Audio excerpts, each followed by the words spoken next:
My name's Sudeshna Patra, and I'm a consultant eye surgeon, currently working at Yeovil Hospital, which is part of Somerset NHS Foundation Trust. So I come from a family of doctors, going back a few generations. My grandfather was GP, my father was also an eye surgeon. And I saw what they did for their community and their patients and the respect that they gained through the work that they did. And that's what made me want to be a doctor. That's very easy. So I like doing things with my hands, which is very useful if you're a surgeon. But I like to use my head. I like to work out problems. I like to analyze data.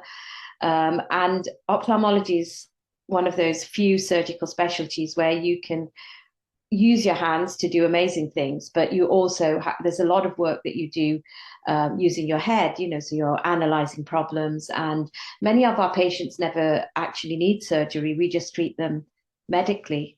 And for me, that was one of the biggest attractions of ophthalmology because I felt it would play to my both my talents, being able to be good with my hands, but also being good with my head as well. For me, it's about the relationships that I have with my patients and also working with them to get the best result, whether we go for surgery, whether we use lasers, whether we use medicine to help treat them. It's about authentic relationships and having real conversations with patients. That's the first part. And I think also at the end, when you've delivered the treatment, whether it's medicine, lasers, or surgery, when they come back and you know that you've together the two with the patient, you've managed to achieve the best possible outcome for them, and it's made a real impact, a real change to their quality of life. I really find that the most rewarding part of my job. I think they value the fact that I am very open and honest about what I can and can't achieve. And I also know that they like the fact that I do spend quite a bit of time explaining things to them and trying to understand what they want out of the consultation and the treatment.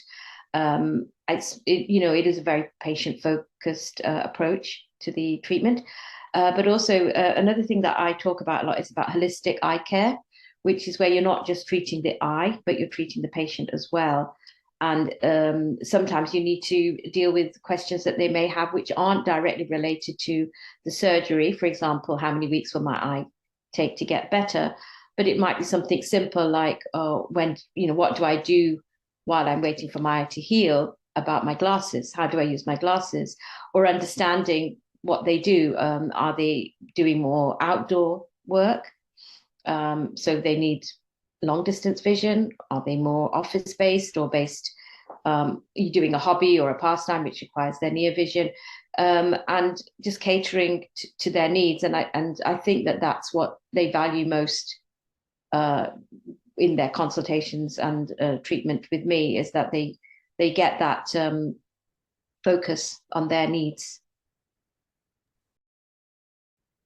Patients, we have this term, it's called the vulnerable adults.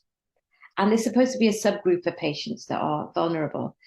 And what I always say, and having been a patient myself on a few occasions, is that every patient is a vulnerable human being when they come to you, and they have to trust you. You have to trust your doctor. As I said, I've been there as well, and you implicitly trust your doctor.